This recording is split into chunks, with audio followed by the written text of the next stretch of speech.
Carré VIP sur RTS. L'émission des stars présentée par Nico.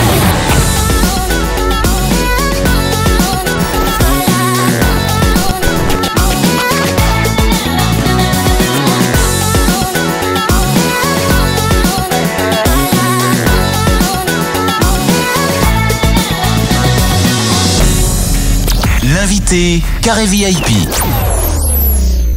Bonjour à tous, bienvenue sur RTS, bienvenue dans Carré VIP. Nouvelle invitée aujourd'hui, Ilana Barry. Salut. Bonjour. Comment ça va ? Ça va super. Je pense que le cadre est assez paradisiaque. Est-ce que tu peux nous décrire un petit peu cet endroit qui est finalement à quelques minutes de chez toi ? On est où exactement ? On est au Salin du Midi, donc à Aigues-Mortes. Alors j'ai grandi à Aigues-Mortes depuis que je suis petite, donc ça fait 19 ans que j'habite ici. Et c'est vrai que c'est un lieu paradisiaque, donc on a beaucoup de chance dans cette région d'avoir ces salins. Et donc c'est ici qu'on produit le sel que vous mettez dans vos plats. Voilà, tout ce que vous retrouvez dans les supermarchés, en fait, ça vient d'ici, toutes ces montagnes de sel qu'on appelle des camels de sel. Des camels de sel, il y en a un petit peu partout autour. Et ce qu'on voit au fond, là-bas, c'est les remparts d'Aigues-Mortes. Donc j'ai habité intramuros pendant 15 ans. D'accord. Maintenant j'ai déménagé, donc j'habite en dehors des remparts. Mais c'est vrai que c'est un très beau cadre et c'est une cité médiévale. On va parler de toi, on va apprendre à te connaître. On rappelle que tu es Miss, c'est officiel, hein, c'est écrit sur l'écharpe, Miss Languedoc-Roussillon 2021. Voilà. Tu vas être donc la représentante de la région pour la prochaine élection de Miss France qui va se tenir cette année le 19 décembre. Ça va être au Puy du Fou. Comment tu l'as obtenue, cette écharpe de Miss ? Alors c'est un petit peu un parcours atypique, on va dire, parce que j'ai commencé à participer à l'élection de Miss Beaucaire et j'y suis allée pour prendre confiance en moi, on va dire, pour tester un petit peu cet univers parce que j'y avais jamais mis les pieds. Au final, ça m'a emmenée à participer à la finale de Miss Languedoc-Roussillon et là, grande surprise, j'ai remporté l'élection.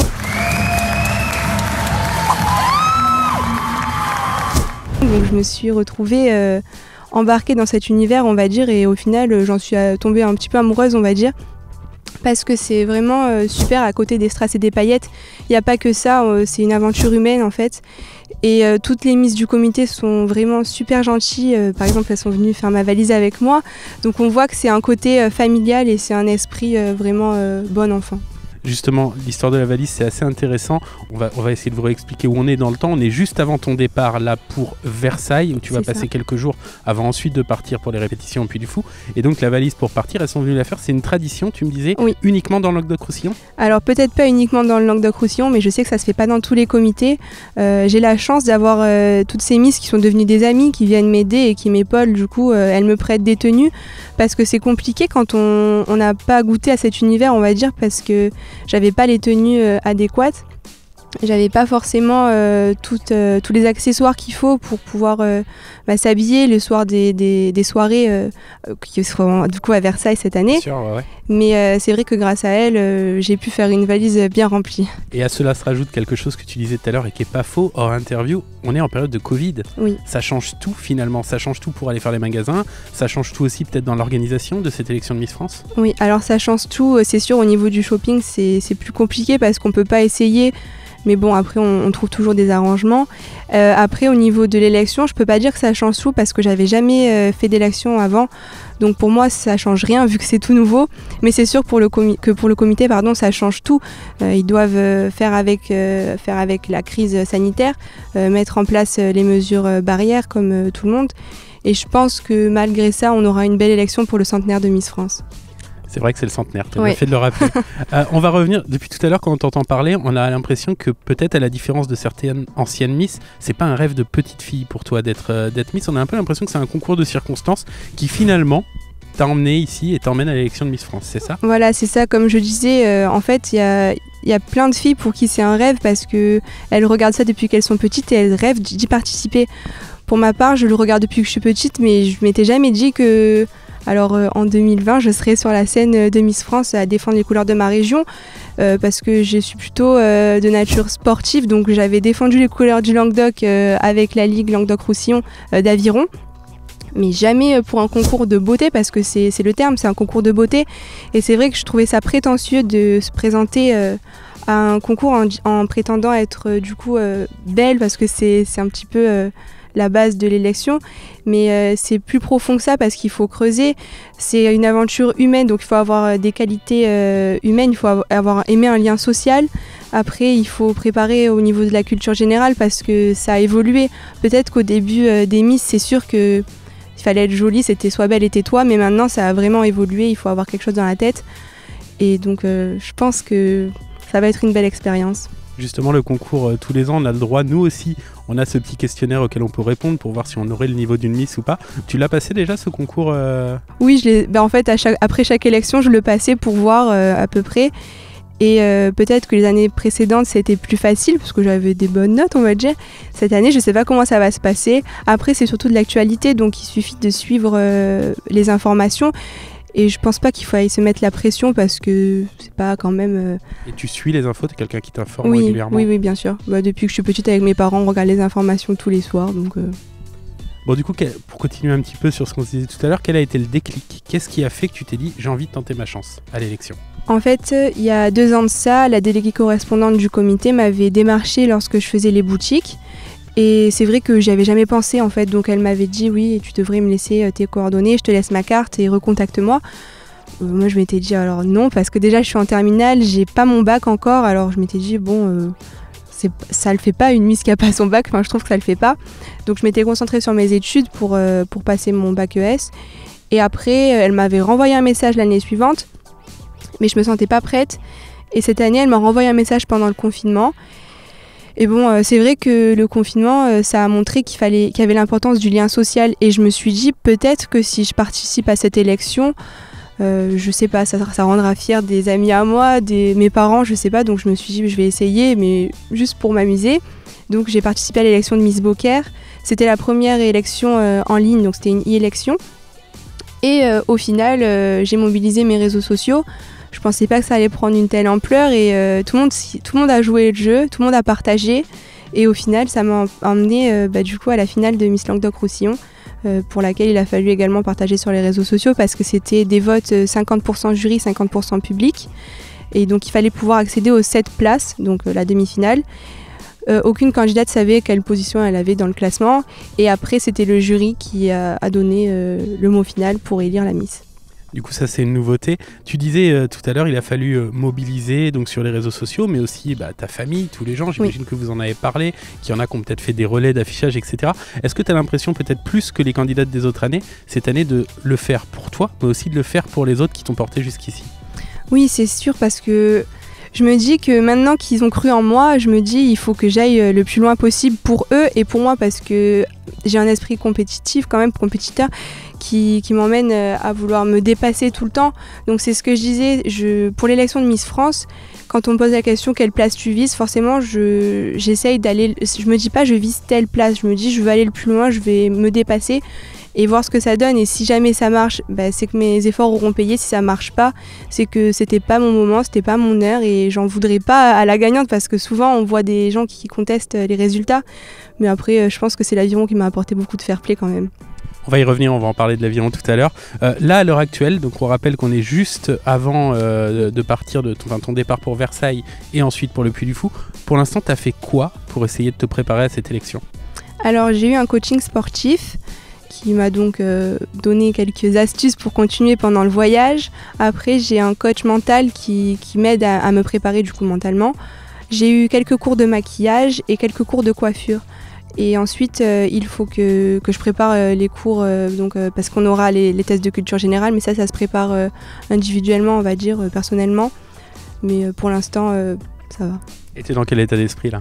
Là, je suis pas stressée, j'y vais, j'ai hâte d'y aller, j'ai hâte de découvrir ce monde, parce que là, j'ai découvert le comité Miss Languedoc-Roussillon, mais j'ai envie de découvrir le comité Miss France, voir comment ça se passe, si c'est comme à la télé, si c'est comme dans mon imagination.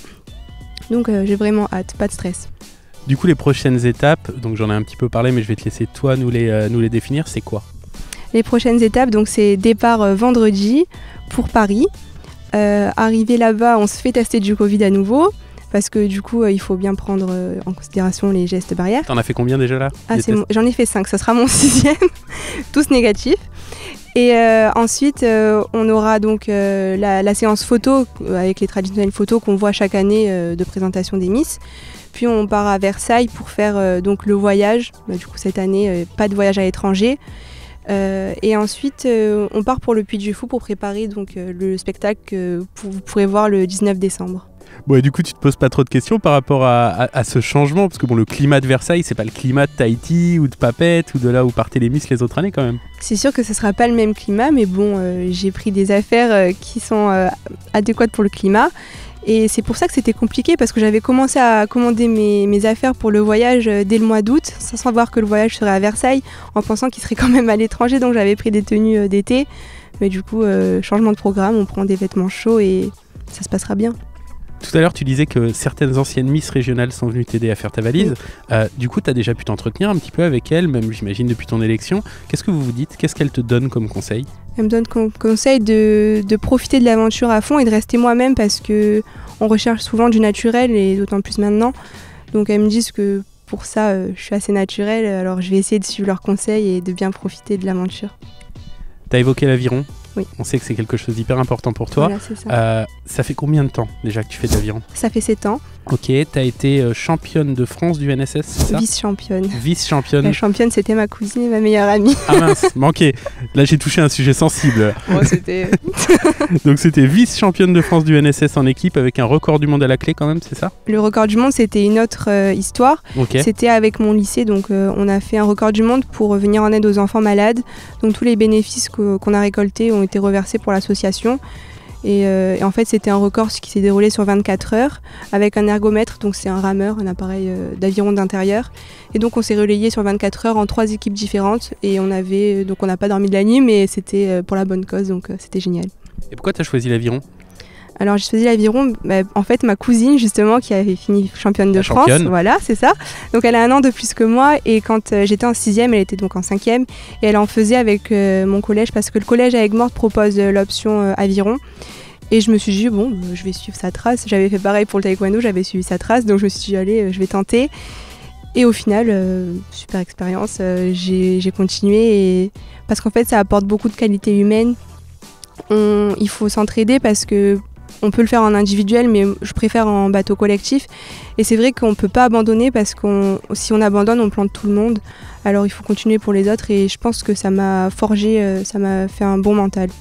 Et si demain tu es élue Miss France, comment tu vas faire pour allier Miss France et l'aviron?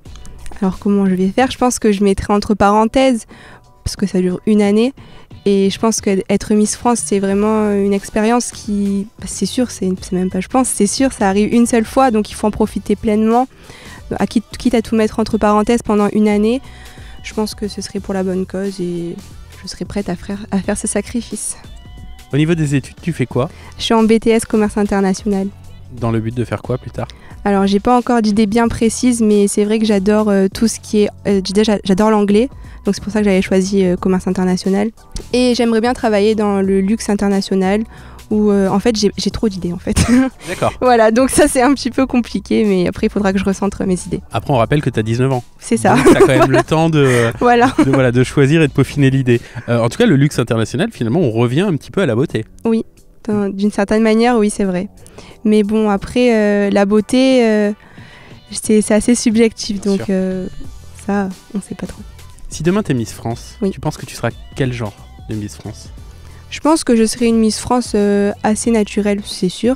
Et j'aimerais bien être une femme, du coup, qui ferait rêver les petites filles, être la copine idéale pour une personne de mon âge, ou alors la belle-fille idéale pour les plus âgés que moi. Mais je pense que je suis une personne à qui on peut s'identifier facilement, parce que j'aime pas me prendre la tête et je dis ce que je pense de la manière dont je veux. Donc je pense qu'après, il vaut mieux être naturel qu'avoir une fausse image qui après nous portera préjudice. Il y a quelques mois, j'ai interviewé justement une ancienne Miss France qui s'appelle Vaïma Lama-Chavez et qui sera d'ailleurs peut-être cette année au jury de ton élection. Elle avait un petit peu une manière de parler qui ressemble à ce que tu viens de dire. Est-ce que c'est quelqu'un qui pourrait être un modèle pour toi? Forcément. En fait, toutes les Miss France, je pense qu'il faut prendre un petit peu de chaque Miss pour s'inspirer de leur qualité. Mais c'est vrai que Vaïma Lama a marqué les esprits, parce qu'elle est franche, elle est naturelle, et je pense que c'est ce qui plaît aujourd'hui. Donc il ne faut pas se prendre la tête et il faut rester comme elle, je pense. J'ai sélectionné une autre phrase que j'ai beaucoup aimée, dans laquelle tu disais « J'aime manger, j'aime rigoler, j'aime parler fort et je vais continuer à être comme ça que vous le vouliez ou non ». C'est quoi la différence pour toi entre Miss France 2021 et Miss France 2000 ou Miss France 2010 ou Miss France 1990, qu'est-ce qui change aujourd'hui ? Je pense que c'est l'image que l'élection renvoie, parce qu'avant c'était peut-être l'élection de la jolie boulangère du village, comme ça. Boulangère ? Je sais pas, j'ai dit boulangère au hasard, mais c'était en fait on cherchait pas à creuser en fait. On prenait la fille parce qu'elle était jolie, et peut-être que c'était, je sais pas si c'était autant volontaire, parce que maintenant on a beaucoup d'idées, de gens qui nous disent que alors on peut pas être Miss France et féministe, mais je pense qu'on peut allier les deux, parce que être féministe c'est porter ses choix, assumer nos choix également. Et là toutes les Miss qui se présentent à l'élection sont volontaires, donc si elles le font, je pense que c'est qu'elles ont envie. Et donc il ne faut pas dire que c'est quelque chose qui réduit la femme à la beauté, parce que pas du tout, on ne recherche pas ça. On recherche d'une Miss France une personne qui soit humaine, qui soit naturelle, je pense. Ça c'est pas sûr, je sais pas, ça dépend du public. Mais après, je pense que il faut rester naturel. Je pense que tu es naturel. Là, je pense que vous le voyez, vous pouvez en être les premiers témoins. Est-ce qu'il y a une Miss qui, par le passé, t'a particulièrement marqué ? Alors, il n'y en aurait pas une en particulier, parce qu'elles sont toutes différentes et elles sont toutes marquantes. Mais c'est vrai que Vaïma Lama, c'est celle qu'on retient le plus, parce qu'elle a brisé un petit peu les codes des Miss. Et c'est tout à son honneur, parce que c'est génial, je trouve, de faire ça. Ça apporte du peps aux Miss. Les Miss, elles ont un autre rôle aussi, c'est celui de représenter une association. Est-ce que tu as réfléchi, toi, à l'association que tu représenteras ? Alors justement, c'est pas forcément comme on pense. En fait, on n'est pas obligé d'avoir une association, parce que, comme on dit, c'est à 19 ans ou à 18 ans, parce que le concours est ouvert à partir de 18 ans. C'est pas facile de s'investir tout le temps, parce qu'il faut combiner les études, le sport et la vie sociale à côté. Mais c'est vrai qu'on a toutes des idées à défendre, et on n'est pas forcément toutes dans une association. Pour ma part, je suis pas dans une association en particulier. Mais je vais pas vous dire de quoi je vais parler le soir de l'élection, parce que ça reste un petit peu confidentiel pour l'instant. Mais tout ce que j'ai à dire, c'est qu'on n'est pas obligé d'avoir une association. D'accord, je croyais. En tout cas, pour parler d'association, il y a un calendrier qui est sorti il y a quelques temps. On vous en parle d'ailleurs très fortement sur RTS. Le calendrier des Miss, des sportives et des sportifs du Sud. Et tu as contribué à ce calendrier. Voilà, tu peux nous en parler un petit peu ? Voilà, alors c'était avec l'équipe Pescadine. En fait, on a fait un calendrier à but caritatif, pour aider les enfants malades atteints du diabète. Parce que c'est vrai qu'on n'en parle pas souvent, mais c'est une forme de discrimination pour eux, parce qu'ils sont touchés dans l'emploi, dans la vie de tous les jours. C'est pas facile, et mon grand-père est diabétique, donc je sais comment ça fonctionne, que c'est une maladie qui nous suit au quotidien et qui est pas forcément visible, et les gens en parlent pas tellement et ils savent pas trop. Donc si vous voulez bien aider les enfants malades, je vous conseille d'acheter le calendrier, parce que déjà il est super, de 1, et de 2, c'est pour une bonne cause. Donc je pense qu'il faut contribuer quand on peut. C'est un petit don qui aide beaucoup. Et on y retrouve dedans des sportifs du Sud, Vittorino Hilton, et même Olivier Giroud, l'ancien footballeur du MHSC, qui a posé en crampons mais en costard. Je crois que c'était un peu le thème. Vous, on vous a pas mis les crampons quand même. Non, j'étais sur une moto, moi. Ah, pas mal, pas mal. En tout cas, tu avais double rôle, parce que du coup, Miss et sportive, voilà. T'assumes déjà les deux, donc le calendrier est fait pour toi. C'est ça. Pour finir, avant de finir cette interview, on est dans un décor que certains de nos auditeurs connaissent bien si vous nous suivez sur la page YouTube, parce que vous le savez, on suit la série Demain nous appartient depuis très longtemps. Cette série a depuis une sorte de spin-off qui s'appelle Ici tout commence, qui est tournée justement ici. Est-ce que tu regardes toi la série un petit peu ? Alors oui, j'ai commencé à la regarder, et pour le moment ça me plaît beaucoup. J'accroche bien, donc j'attends impatiemment ce soir pour pouvoir voir la suite de la série. Et nous, on reviendra ici, bien évidemment, pour partir à la rencontre des comédiens et peut-être vous amener, vous le savez, dans les décors de cette série. Dernière petite question, qu'est-ce qu'on peut te souhaiter là, aujourd'hui, concernant l'avenir en général, pas que l'élection, l'avenir en général ? On peut me souhaiter du courage, je pense, parce qu'il en faut dans la vie de tous les jours pour affronter tout ce qui se passe, surtout en ce moment avec la crise sanitaire. Et on peut me souhaiter de rester comme je suis, de ne pas changer. Et peut-être d'être élu Miss quand même, vraiment. On croise les doigts, la région croise les doigts. On est avec toi, merci Lana. Merci beaucoup. Merci à toi.